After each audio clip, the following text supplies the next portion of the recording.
Ever since LSU baseball season ended, we've been finding out which guys are going pro and which are staying with the program through 2017.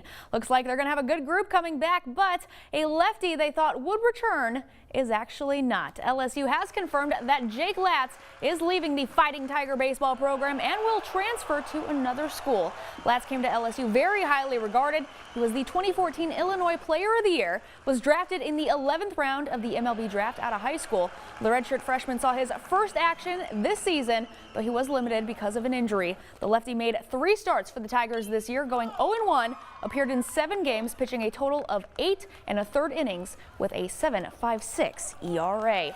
Meanwhile, former LSU forward Ben Simmons was introduced by the Philadelphia 76ers today. The Australian was the #1 overall pick in last night's NBA draft. So now the work begins for him in Philly. He spoke today about what last night's madness was like for him. I'm very excited to be here. Last night was a blur, and it's surreal. It's surreal, honestly. I'm glad I'm here and I'm ready to get to work.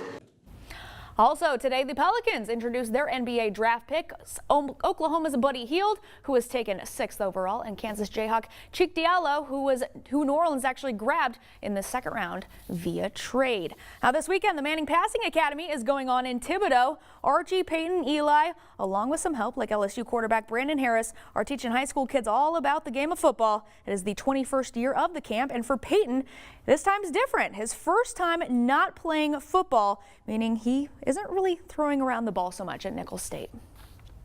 I threw one pass out there to a tight end, and I underthrew him by about 5 yards. So that was a good reminder I don't need to be throwing anymore. And but I still am as actively participating as I always have, trying to help the kids, coach the kids. Anything I've taken from them is always be supportive, be open-minded, and obviously be very supportive of these kids out here. I mean, it's a lot of information they're taking right now, and it's a main stage. Anytime you're a kid and you get the opportunity to Peyton Manning come up and touch you on the shoulder, I would have freaked out if I was a kid.